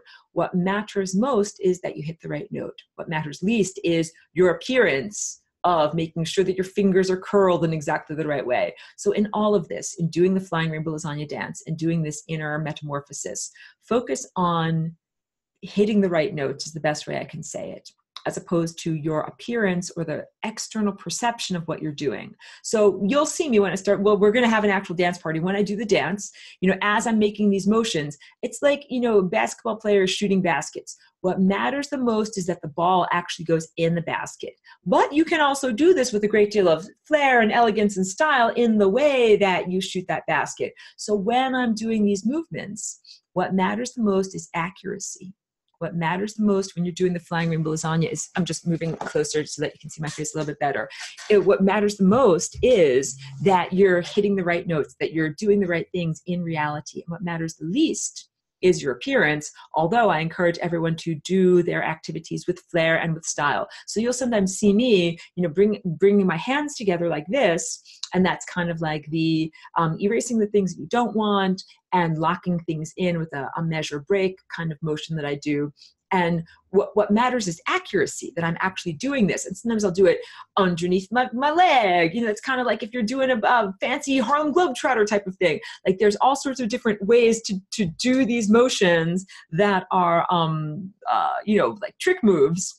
You'll see me do those, but I want you to know, like, you can start off with the basics and work your way up to the fancy behind the back trick moves. Okay, Joelle says, I can attest to her story too, Aurora, because when I see the FRL, it is vibrating really fast and kind of takes on a life of its own. So Joelle is referring to one of my students that's not online because of spotty internet connection. So Joelle also will affirm this for you guys. When you're doing the flying rainbow lasagna and you're really in it, it's like, imagine it's going at every single different angle so quickly that it's almost impossible to see. It's all over. It just looks like, I like how you say that, Joelle. It has taken on a life of its own.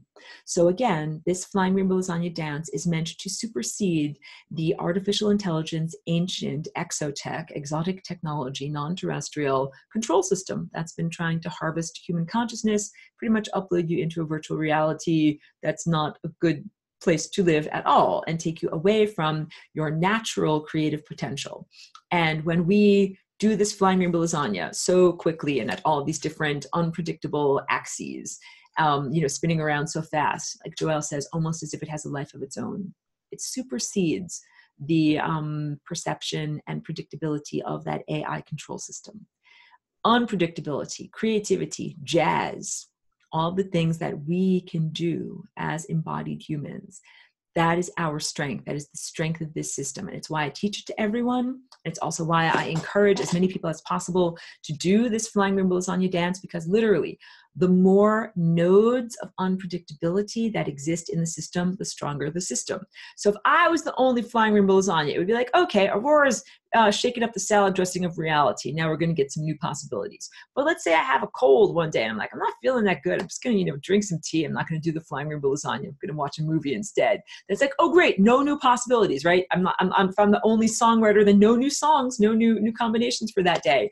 It's a much stronger system if many of us are songwriters, if many of us are flying rainbow lasagna innovators, all of us creating new combinations of possibilities, new melodies of the time field, new possibilities for our own lives and for the collective experience. Because first of all, if one node has a little head cold and they're not feeling good, then all the other nodes of possibility can still be functional. And also because it's like more variables. If you have 100 points of unpredictability, that's even more unpredictable than just having 1 or 2 or 10. So I'm here as Aurora on this mission to share this idea and get as many people possible up to speed, creating their own points of complete novelty or nodes of unpredictability in your own life, in your own cellular structure, in your own DNA, in our entire world, because it confounds the controllers of this world,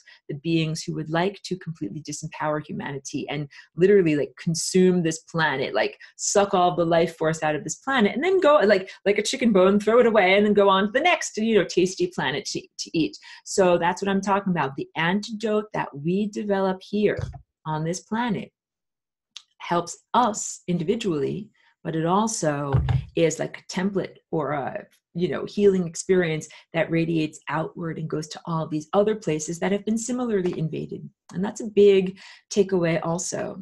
Like if you ever think that you're the only person who's ever been raped or assaulted, and then you meet others and you find out, well, there's a whole village in Africa filled with nothing but women that have been raped and assaulted. This is what's going on. Our planet is not the only planet that's ever been raped and assaulted. It's not the only planet in this solar system that has been, assaulted in this way, invaded. Mars, Venus, the asteroid belt that's between Mars and Jupiter, that used to be a planet a long time ago. These are all planets that were invaded, and they were horribly, they were eaten. They were eaten, and they ate the chicken bone, and they threw the chicken bone away. And what you see is just a corpse floating up there. And that's the cautionary tale. It could happen to us, guys. It's very real. I'm not, kidding around here. It's very real risk. And me being on this planet that could just be eaten and thrown away like a chicken bone, that's a real risk. That's why I don't mess around. Every day I dance like a flying rainbow lasagna, because I'm not going to get eaten and thrown away like some stupid chicken bone. I'm going to do something new that's never been done before. And when we do this, or as we are doing this, like this is an ongoing project, it's like the music that we're making emanates outward, and it heals our planet and our experience here, and it heals all of these other places, not only in our solar system, not only in our galaxy, not only on our timeline, that are also experiencing these levels of consciousness infestation. Let me go to some more of these questions or comments here. Joel also says, I believe you can also do pranayama to build your light body. That's interesting. I need for you to define for me what pranayama is. If it is like a breathing technique, because that sounds very interesting. Evelyn says, that's my goal, to return to my true self and be healed from the disease I'm dealing with. I understand and I wish it for you. She says, to be able to transform at will, spread love everywhere. Yeah, so I think Evelyn is responding to what I was talking about, jumping from time body to time body, that it is truly possible for each one of us to transcend limitations that we're going through, or whatever physicality like we're going to go through. It's necessary to go through profound individual and planetary healing. Like our world needs to be cleaned up, our oceans and rivers need to be cleaned up, and our own individual blood needs to be cleaned up too. So we are all experiencing this. Thank you. Sarah Jane SJ says, awesome presentation, so well put together and organized. Thank you very much for that. Actually, I spent like the past several weeks working on these presentations. And so that's why I wanted to make sure not only I'm not just recycling it, I put a lot of work into it. So I actually wanted to have it be visible. And you know what I think I'm going to do? I'm going to save it as a movie and just have it available separately on YouTube for anyone who wants to access it. So I will also tell you guys, so you guys know me, you've been in the class for a long time. Usually I jump around and I'm rather nonlinear in the way that I explain everything. So for me to do this in a very organized and linear way like this, it took a lot of mental restraint, kind of like when my little dog wants to like go all over, but she's like, no, I have to focus and listen to Aurora. That is what my mind was like. So thank you so much for that feedback, because it was actually a real challenge when my mind just wanted to really run around and hunt gophers to do this. So yeah, and I think that it was worthy work. I think that it was good. So Salu says, yeah, actually there's a quote that my guru made about this that says, the isness of the zero, not zero, whose center is everywhere and circumference nowhere. It's experienced during total awareness, apparently. Very interesting. So I'm going to go over that again. The zero, whose center is everywhere and circumference is nowhere. I think that is a very effective approach, good mental approach. I like that description. It's kind of like math talk. And math and spirituality do have a lot of connections together. Pedro says, do we manifest our will only in the third dimension or on any dimension? What a great question. My answer is that willpower is manifested across every dimension. In fact, and you have another question too. So just this part of it. From my understanding, willpower is a force that exists like consciousness can exist independent of physicality. So what puts our consciousness into a body, like let's say you're gestating in a womb, or you are going to be a walk-in through a flying rainbow lasagna portal, the capacity to do that is based on willpower.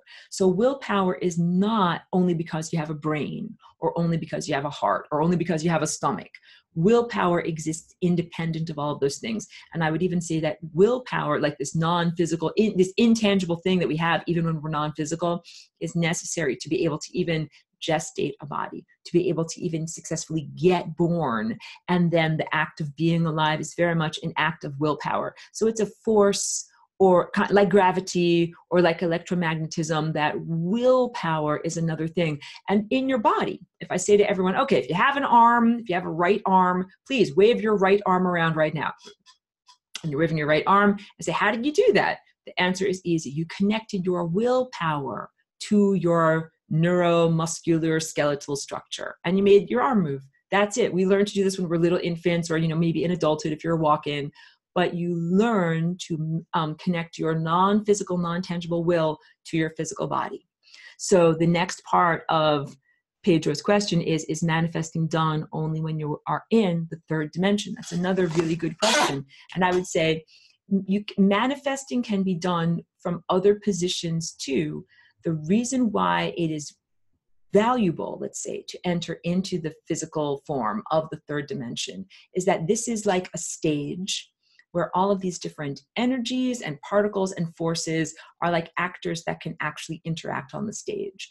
That this is one of those areas of commonality where if you aren't here, then you can't interact with that guy or have that thing impact you. So in order to really do magic or make a spell or whatever, you can't just be outside of physical reality, you know, like sitting on a cloud, you wave your magic wand and poof, you think you're going to fix everything. You can't do that. If you really want to be powerful, you have to actually get embodied in the physical dimension, because this is where physical stuff happens. So to clarify, your willpower is active on the levels of emotion or intellect or heart or insight. Willpower is active on all of those non-physical levels, all of these layers of the rainbow. Willpower is active, definitely. However, if you want to do certain things, have interactions on a certain level, you have to get into the physical, because that's the only platform where there's commonality, like a room where you can have all of these different things and people and things, you know, meet and interact like a group. Let me just drink a little bit more water here. Okay, Pedro says, when we ascend, can we hit the new Gota membrane? Good question. Be eaten by a Leviathan or something? The answer is yes. Every time we have these structures where you have one structure like this, then you go through the little wormhole, then you end up in a smaller version of the same thing that still has the membranes of death. Remember, there's nothing wrong or evil or bad about those membranes. What is, you know, disturbing about our present level of reality is that something hijacked our steering mechanism so that we could not steer away from those membranes. Something hijacked our perception mechanism so that we couldn't see where we were going. I gotta sneeze. It's gonna happen. Pardon me, thank you. So our world was not designed to have hell and to have death. The only reason why it has death and hell is because of the way that the world has been experienced. So it's not a question of having to reshape or reformat the world so that those membranes no longer exist. The membranes are fine. They're doing exactly what they're supposed to do. What needs to be certain is we need to be in control of our trajectory so that we don't drive into those membranes. So this is just like saying events can exist as a potential or a possibility, the possibility of death. There's nothing wrong with that. What is wrong or what is not desired is the idea that we can't avoid those possibilities. We as artists with willpower should be able to choose what possibilities we exist in, not merely have to listen to every wrong note before we get the right note. So yeah, we're supposed to be, it's kind of like saying, it doesn't matter if those ugly songs and ugly music exist, because we have the capacity to stay focused like a laser only on the realities and levels of reality that we want to experience. And that those peripheries can be there, we don't have to have them. It's like the idea of freedom. And the idea of freedom, I don't have to be a super control freak and make sure that everything, you know, I'm going to make sure you're doing this and you're doing this and you're doing this and you're doing this. Those are like all the peripheral things. The peripheral screwed up crappiness can exist as long as we're not experiencing it. It exists as a potential.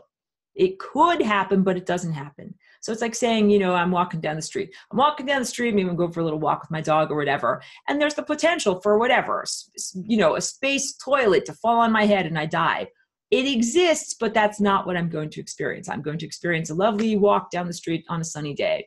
So all of these things can exist as a potential, but you don't actually have to experience it. That was the intention of the great composer. that we could all be here living our lives and maybe even relishing and appreciating our health and vitality even more, knowing that those peripheral, difficulties exist, but not actually experiencing them. So you can know like, oh yeah, I could have died. I went after that little walk and I could have died because space debris fell on my head, but that didn't happen. Instead, I experienced walking in the sunlight and having a lovely time. So yeah, it can be like the spice of life that makes you feel more happy and alive because you're not dead, but you never actually have to experience those possibilities. Like the same way that a near wreck or whatever, like you drive off a cliff, but you're fine. It's like, wow, that really was invigorating. I'm happy I'm still alive. In those ways, it can make you appreciate what you have even more. But yeah, you never have to experience it. So the long-winded answer to your question is, and now the synopsis, yeah, you do not have to hit the membrane of death when you ascend, when you get to when you level up, get to the next level of consciousness, refinement, and reality experience. You don't have to go through all of the wrong notes again until you finally hit the right note. You can go directly to the right note. It's the way it's always supposed to be, the way it was supposed to have been for us for thousands of years. Wait, I'm drinking more. Yeah, we were supposed to always have been able to go directly to the right note. Someone's coming over to visit. Oh, thank you. Come on up. Oh, cheeky, just don't mess up my makeup. I'm very special today. I love you. I love you. I love you. Thank you for the blessings. Yeah, Pedro says, bless you. You don't have to follow the straight line of the ascension path, but you can move around in a spiral, for example. Well, I would say that straight line of the ascension path, that is like also a spiral pathway, but I always draw it like a straight line just for the ease of understanding it. So your question is, do you go directly to the center, or do you bounce around in levels of reality you don't want to experience? And the real answer is, once you've got your hands on the steering wheel, and you can see, through your windshield, there's no reason for you to experience any version of reality other than that ideal path of least likelihood, where essentially you're the divine being experiencing being alive and being divine, in the physical world. You never have to die. You never have to experience death or degradation or any of those things. So this is I think big, because I think you're asking the question, once we fix things up, do we ever face any crapitude anymore? No, you don't face these levels of crapitude anymore. This is really big. You face levels of joy and expansiveness and being able to be a real musician. Imagine if you've always wanted to be a musician, but you never had any strings on your guitar. And now you actually have 6 strings on your guitar and everybody has their strings and everybody's in tune and everybody knows music and everybody's playing good. That's how it was always supposed to be. And you never have to die and you never have to experience wrong notes. So that is pretty much it. So, okay, wait, more questions. Pedro says, you are right. Why go on the bumpy side road when you can follow the smooth main road? That's exactly right. And I think we also might have that expectation of the inevitability, you have to have a lot of crappiness before you finally get the good stuff. You got to eat your vegetables before you get to eat dessert. And I really don't believe that. I think that that's been kind of our experience in this very distorted world for a very long time. But I think, no, we can all go directly to dessert and we just stay there. We just keep on having dessert. We don't keep on having to now you're screwed up again. Now you're better. Now you're screwed up. Now you're better. We can just be better and remain better. And that's the value of having this experience. Because this has not been very much fun for any of us. To be here in the physical and be cut off from the divine, to experience suffering, to experience disease, to experience death. This has not been fun for any of us. The only reason, the only value of doing it is once you're done with it, you're done. It's you had chicken pox. You don't have to get it again. You already got it. We already got the feeling of what is it like to be disconnected from God? We already got that lesson and we transcended it. We don't have to keep on being disconnected again and again and again. Pedro says, is there an original sin, or is that just part of the deception narrative?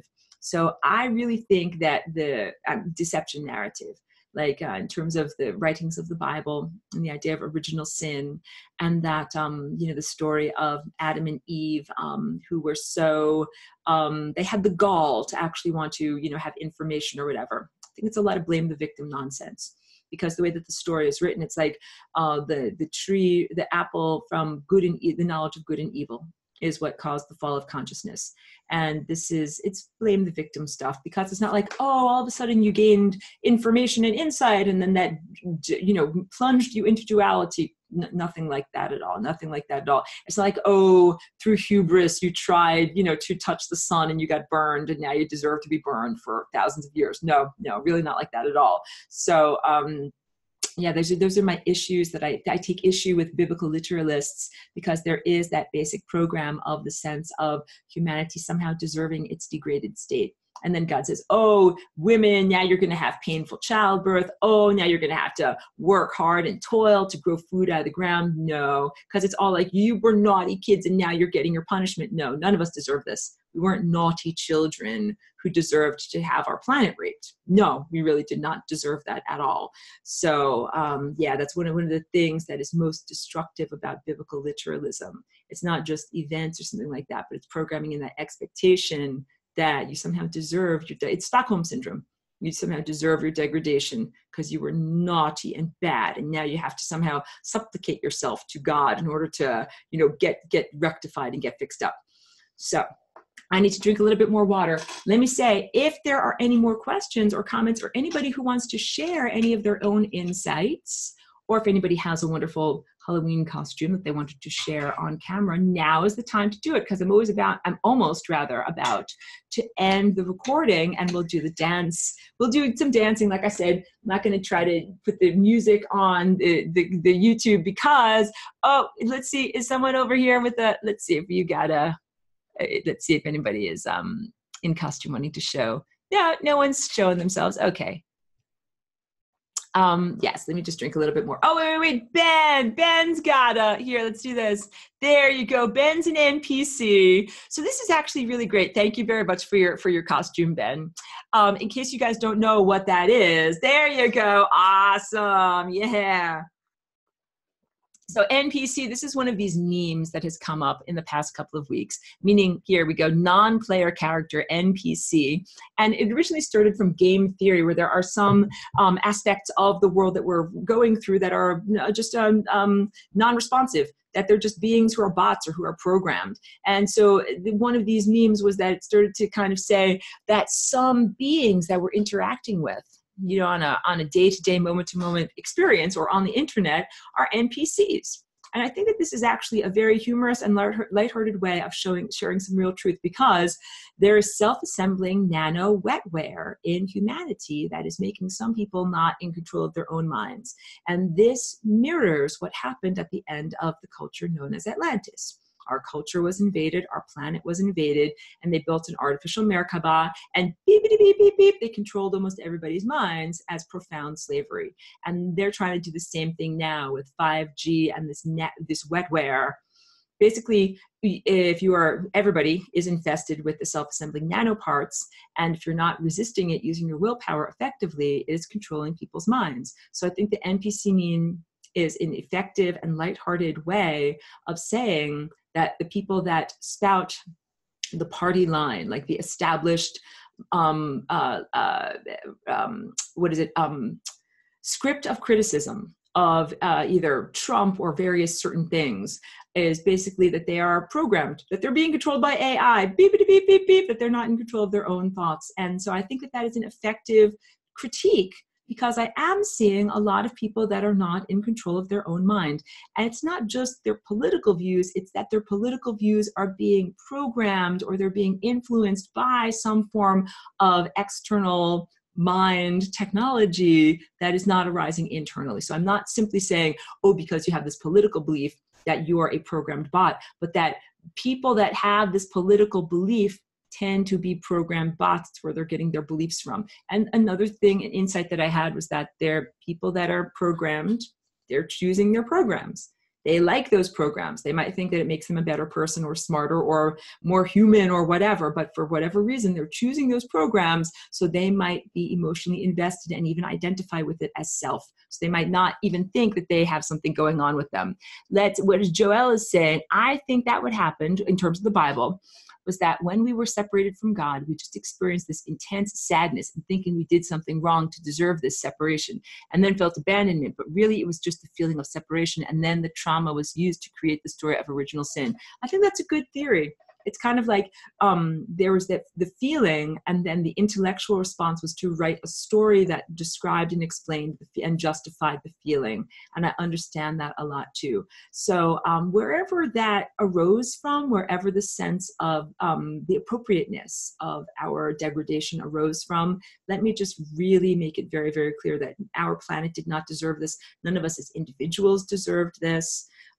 We as a species did not deserve this. It's been totally uncool on every level. And that's really why I am here as a galactic walk-in, and why I've created the Flying Rainbow Lasagna, because there's a huge amount of injustice going on this planet right now, and many other places too. But I was personally connected to this particular story, so this is where I came in. Yeah, none of it is okay. And also the good news is, in this moment, we have the opportunity for rectification. So that's why it's worthy of being here, for the risk. You come onto a planet, guess what? Let me tell you guys, if you come on a planet that gets consumed, like you get consumed, this is a real risk. This is playing with fire. This is not, a dress rehearsal. This is very real. And also in that moment of risk, you have the opportunity for rectification, of fixing and healing all of these things that need to be fixed and healed. And that's why I'm here. And, when I say there's risk, it's just like if you do surfing or gymnastics, like every time you do it, there's the risk of breaking your neck. But if you stay focused, you're like, no, I'm going to do this, and I'm going to be an expert. I'm going to focus on my artistry. You're going to avoid those peripheral realities where you could die or be drowned or whatever. And you are instead going to express yourself artfully. That's what I'm experiencing here as Aurora. Oh, it looks like someone might be having another, there's Brandon. Hi, guys. There's my friends up in Alaska, and they've got their dog, too. Oh, and I see Tracy's wearing her awesome Flying Rainbow Lasagna. You guys are both wearing your Flying Rainbow Lasagna clothing. I love you so much. You're great. And they ordered some fabric for making curtains, too. So that's going to be arriving soon. And they have their beautiful puppy on board. Their puppy's a lasagna puppy. Awesome, guys. So you know what? I think it's time to wrap it up. Let me just say this. You are all fantastic. You're superlative, the best in the entire world. I'm so happy and pleased of the people that tune in to this class. Like, there are lots of people that are in the chat right now, and there are some people that only are able to tune in afterwards. I'm so appreciative of you. Like, it's hard for me to even describe it in words. Like, really, really, it is so wonderful to be able to share these ideas, to hear your ideas, to have this rapport. Like, we're really musicians creating something beautiful and special here. And I've been watching everybody developing, and I love to hear your insights. And it makes me feel very satisfied, and also very hopeful for the future, that there are so many people that are learning about the lasagna, and that they're practicing their own particular practices and transforming their own lives. Like, it is incredibly special to me that you take the time to tune in and listen and interact. And I thank you so much. So thank you, beautiful class. I love you too. Thank you so much. Thank you, Evelyn. Thank you. Yeah. It is so special to be able to connect in this way. And I'm not just giving you like false things about the future. Like, we really are moving into this incredibly magical time. So it's been really, really difficult, hard, traveling. Like, we've really been like trudging up a mountain, and it's very difficult. We've got blisters on our feet, and it's like Aurora, like, this is really hard. And I'm totally with you. I'm like, guys, you're right. This is really hard. We're like getting there. We're totally getting there. And the getting there means we're now in this magical reality where we really create the world with our minds, where we really can be joyous, divine beings here in the physical world, and not, slaves doing a grim death march. So yes, that is like, I've been doing this class for 5 years and getting people to understand. And the more people that understand, the more that this song grows. Our song is really strong at this point, guys. It's really, really good. So I have profound appreciation for all of you that tune in and for being here. And also a message that just to confirm, it's been a lot of hard work, and we really are getting somewhere. It really is worth it, and to keep going. And my understanding is that what happens is we do the Flying Rainbow Lasagna, and we just keep doing it. We just keep going, and it gets easier. So it's not like, oh, there's some cataclysm that wipes us all out, or clank, clank, metal spaceships that take us into the sky, or the Christian rapture. I don't think any of those things happen. I think what happens is we do this genetic dance, and we just keep doing it.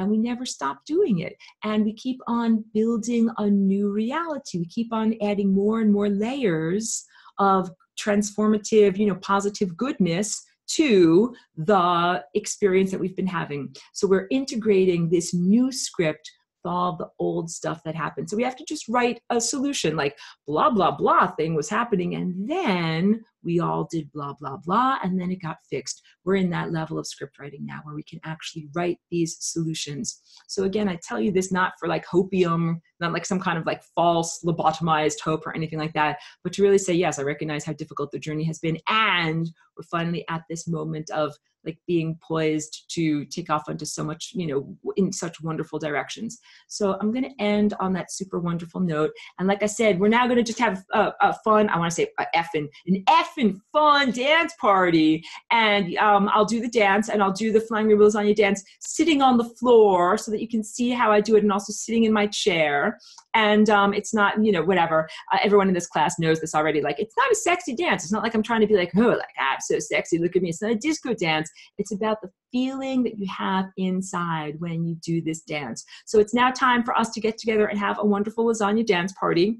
Thank you so much for everyone who's tuned in for this semester. And I think I already told everyone in the class, but for anyone who's on just watching, the recorded video here, I'm going to begin the teaching cycle again in probably about another 10 days because I've got a whole bunch more people signing up for the next class. So don't despair. I'm going to take probably about a week off, take a new poll of if Wednesdays are good or if we need another day of the week or whatever, and then resume everything again from the very beginning. So just, brief break, maybe 1 or maybe 2 weeks, and then we'll get back to the, I don't know what I'll call it, if it's a semester or the next teaching cycle.